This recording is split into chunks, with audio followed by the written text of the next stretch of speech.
Allahabad high court ने conversion के खिलाफ बहुत गंभीर टिप्पणी किया है। मैं बार बार कह रहा हूं, भारत के लिए सबसे बड़ा खतरा कन्वर्जन है। कन्वर्टेड हिंदुओं ने ही भारत का विभाजन करवाया 1947 में। कन्वर्टेड हिंदुओं के कारण लाखों हिंदुओं का अपना घर, मकान, दुकान, परिवार सब कुछ छोड़ के पाकिस्तान से भागना पड़ा। आज की डेट में बांग्लादेश में जो हिंदुओं का नरसंहार हो रहा है वो कन्वर्टेड हिंदू ही कर रहे हैं। कश्मीर में जो नरसंहार हुआ था वो कन्वर्टेड हिंदुओं ने ही किया था।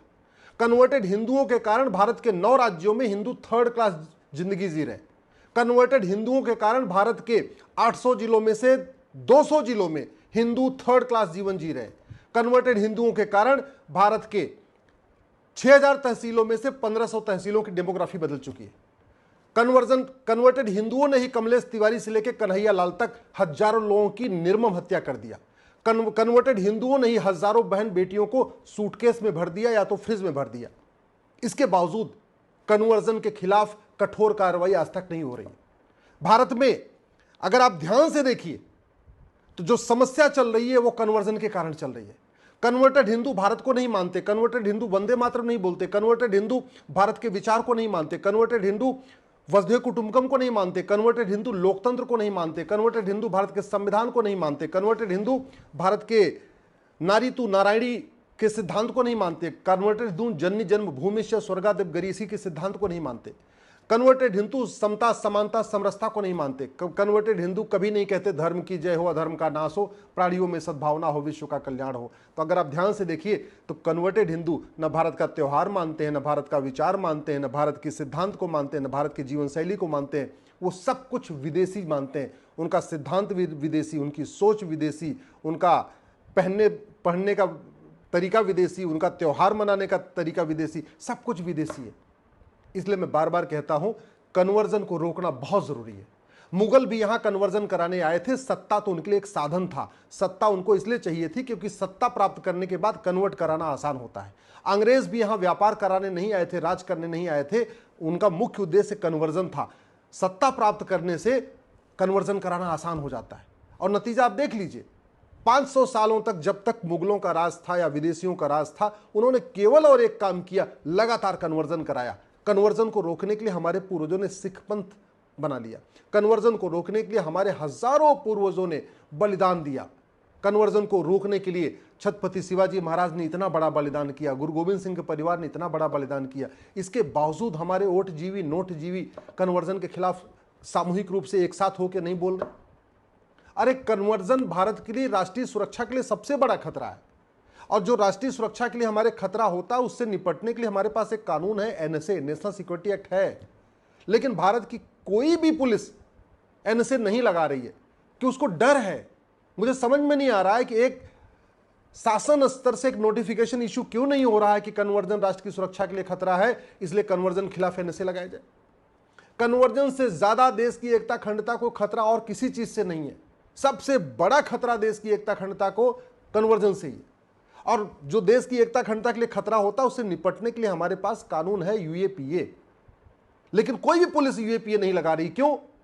कि केंद्र की तरफ से राज्यों को कहा ही नहीं गया कि आप कन्वर्जन कराने वाले माफियाओं, उनके मददगारों के खिलाफ यूएपीए लगाइए। कन्वर्जन सबसे बड़ा देशद्रोह है। इससे बड़ा देशद्रोह क्या हो सकता है कि जो लोग भारत को मानते हैं, हिंदू, जैन, बौद्ध, सिख, उनको धोखा देके, लालच देके विदेशी रिलीजन में कन्वर्ट कर देना। ऐसे रिलीजन में कन्वर्ट करना जो न लोकतंत्र को मानता है, न संविधान को मानता है, न जो इक्वलिटी को मानता है, न लिबर्टी को मानता है, न फ्रेटर्निटी को मानता है, जो यूनिटी को नहीं मानता, नेशनल इंटीग्रेशन को नहीं मानता, ऐसे रिलीजन में कन्वर्ट कर देना। इससे बड़ा देशद्रोह क्या होगा? और देशद्रोह के लिए भारतीय न्याय संहिता में एक प्रोविजन है। लेकिन देश की कोई भी पुलिस, किसी भी राज्य की पुलिस कन्वर्जन कराने वाले माफियाओं और उनके मददगारों पे देशद्रोह की धारा नहीं लगा रही है, क्योंकि सेंट्रल से, गृह मंत्रालय से अभी तक राज्यों को कहा ही नहीं गया कि कन्वर्जन कराने वाले माफियाओं, उनके मददगारों पे देशद्रोह की धारा लगाइए। कन्वर्जन सबसे बड़ा वेजिंग वॉर है, इनडायरेक्ट वॉर है। और ये कन्वर्जन का नतीजा है। अगर 200 जिलों की डेमोग्राफी बदली है, 1500 तहसीलों की डेमोग्राफी बदली है, 9 राज्यों की डेमोग्राफी बदली है, उसमें बहुत बड़ा योगदान कन्वर्जन का है। और उसके लिए हमारे पास वेजिंग वॉर के लिए एक धारा पहले भी थी इंडियन पिनल कोड में, भारतीय न्याय संहिता में धारा है। वेजिंग वॉर के लिए आजीवन कारावास, फांसी तक की सजा है। लेकिन कन्वर्जन कराने वाले मिशनरियों, जिहादी और उनके मददगारों पे वेजिंग वॉर की धारा ही नहीं लग रही है। पुलिस कंफ्यूज है कि वेजिंग वॉर लगाएं कैसे, और वो इसलिए भी कंफ्यूज है क्योंकि न तो राज्य सरकार की तरफ से अपने सभी जिलों के पुलिस कप्तान को कहा जाता है कि वेजिंग वॉर लगाओ, न केंद्र सरकार की तरफ से सारे राज्य सरकारों को कहा गया कि वेजिंग वॉर लगाओ। मैं तो कह रहा हूं एक बार वेजिंग वॉर की धारा पढ़ लीजिए, ये वेजिंग वॉर कन्वर्जन कराने वालों पे बिल्कुल फिट बैठती है। आप लगाइए, आप देशद्रोह की धारा पढ़िए, उसकी डिफिनीशन पढ़िए।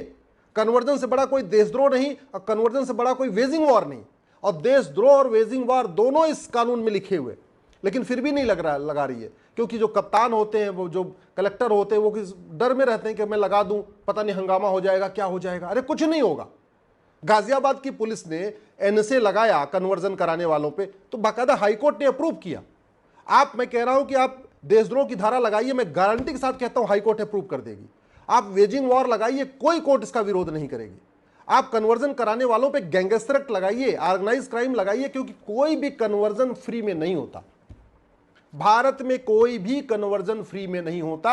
या तो भारत के अंदर से फंडिंग होती है, या खाड़ी देशों से हवाला के जरिए फंडिंग होती है, या वेस्ट कंट्रीज से, अमेरिका से, यूरोप से एफसीआरए के जरिए फंडिंग होती है। फंडिंग 100% होती है, फ्री में कोई कन्वर्जन होता ही नहीं। तो जहां जिस क्राइम में, ऑर्गेनाइज क्राइम में बाकायदा पैसा भी आ रहा हो, फंडिंग भी हो रही है, उस पर गैंगस्टर एक्ट लगाने में क्या दिक्कत है? उसमें महाराष्ट्र में मकोका लगाने में क्या दिक्कत है? गुजरात में गुजकोका लगाने में क्या दिक्कत है? मैं कह के थक गया हूं, लेकिन मुझे लग रहा है कि जब तक केंद्र सरकार की तरफ से सभी राज्य सरकारों को नहीं कहा जाएगा, सारे डीजीपीज को नहीं कहा जाएगा कि आप कन्वर्जन कराने वालों पे कन्वर्जन को ऑर्गेनाइज क्राइम डिक्लेयर करिए, ये संगठित अपराध है, कोई एक व्यक्ति कन्वर्जन नहीं करता, बहुत सारे लोग इसमें मिले जुले होते हैं, कन्वर्जन में फंडिंग होती है, बिना पैसे के कन्वर्जन नहीं होता। राज्य सरकारें लगाना शुरू कर देगी, पुलिस लगाना शुरू कर दी, देखिए खौफ पैदा हो जाएगा। आज तक इतना कन्वर्जन हो चुका भारत में, किसी भी कन्वर्जन कराने वाले माफिया की 100% संपत्ति जब्त नहीं हुई, किसी भी कन्वर्जन कराने वाले मिशनरी, जिहादी या उसके मददगार की नागरिकता खत्म नहीं हुई, किसी भी कन्वर्जन कराने वाले मिशनरी, जिहादी या माफिया उसके मददगार को आजीवन कारावास नहीं हुआ। तो खौफ कैसे पैदा होगा? आखिर दुबई में कन्वर्जन क्यों नहीं होता, कुवैत में कन्वर्जन क्यों नहीं होता, चीन में कन्वर्जन क्यों नहीं होता, सिंगापुर में कन्वर्जन क्यों नहीं होता, जापान में कन्वर्जन क्यों नहीं होता, ये भारत में कन्वर्जन क्यों होता है? मैं हाथ जोड़ के निवेदन कर रहा हूं, भारत को बचाना है तो कन्वर्जन कराने वाले मिशनरियों, जिहादियों और उनके मददगारों पे एनएसए लगाना शुरू करिए, यूएपीए लगाना शुरू करिए, देशद्रोह की धारा लगाना शुरू करिए, वेजिंग वॉर की धारा लगाना शुरू करिए, गैंगस्टर एक्ट लगाना शुरू करिए, कन्वर्जन कराने वाले मिशनरियों, जिहादियों, उनकी मददगारों की 100% संपत्ति जब्त करना शुरू करिए, कन्वर्जन कराने वाले मिशनरियों, जिहादियों और उनके मददगारों की सिटीजनशिप खत्म करने के लिए आप सिटीजनशिप एक्ट में बदलाव करिए। आज तक 75 साल हो गया लगातार कन्वर्जन होता जा रहा है, किसी भी जिहादी की, किसी भी मिशनरी की सिटीजनशिप नहीं गई। कन्वर्जन कराने वाले जिहादियों, मददगार और मिशनरियों को जल्दी सजा दिलवाने के लिए स्पेशल कोर्ट बनाइए। कन्वर्जन कराने वालों के लिए जो वीजा हमारा नियम है उसको कठोर बनाइए। बाहर से लोग आ रहे हैं वीजा लेके भारत में, घूमने के बहाने आते हैं और देश में घूम घूम के कन्वर्जन करते हैं। वीजा रूल बहुत हमारा घटिया है। जो कन्वर्जन में पकड़ा जा रहा है उसका आप ड्राइविंग लाइसेंस खत्म करिए, उसका आधार खत्म करिए, उसका राशन कार्ड बंद करिए, उसका वोटर आईडी वापस ले लीजिए, उसका पासपोर्ट खत्म करिए, उसकी भारत की नागरिकता खत्म करिए, तब खौफ पैदा होगा। और कन्वर्जन अगर नहीं रुका तो भारत नहीं बचेगा। इस देश में आप ध्यान से देख लीजिए, जितनी भी अराजकता फैल रही है वो कन्वर्टेड हिंदुओं के द्वारा फैल रही है। कश्मीर में अराजकता फैली, कन्वर्टेड हिंदुओं ने फैलाया। बांग्लादेश में अराजकता फैली है, कन्वर्टेड हिंदू फैला रहे। पाकिस्तान से अगर हिंदू, जैन, बौद्ध, सिख खत्म हुए हैं तो उनको कन्वर्टेड हिंदुओं ने ही खत्म किया है। बांग्लादेश में भी जो कन्वर्टेड, जो हत्या हो रही है, बलात्कार हो रहा है, ऐसे ऐसे वीडियो जा रहे हैं, देखा नहीं जा रहा है, वो कन्वर्टेड हिंदू ही कर रहे हैं। अगर पूरे आप देख लीजिए, चाहे अफगानिस्तान हो, चाहे पाकिस्तान हो, चाहे बांग्लादेश, जो अत्याचार हिंदू, जैन, बौद्ध, सिख पे हुआ है वो कन्वर्टेड हिंदुओं ने किया है। इसलिए कन्वर्जन को भारत की सुरक्षा के लिए खतरा घोषित करना जरूरी है। कन्वर्जन को देश की एकता अखंडता के लिए खतरा घोषित करना है, घोषित करना जरूरी है। कन्वर्जन को देशद्रोह घोषित करना जरूरी है। कन्वर्जन को वेजिंग वॉर डिक्लेयर करना जरूरी है। कन्वर्जन को ऑर्गेनाइज क्राइम डिक्लेयर करना जरूरी है। कन्वर्जन कराने वाले माफियाओं, जिहादियों, मिशनरियों की 100% संपत्ति जब्त करना जरूरी है। उनकी सिटीजनशिप खत्म करना जरूरी है। उनको आजीवन कारावास, फांसी देना जरूरी है।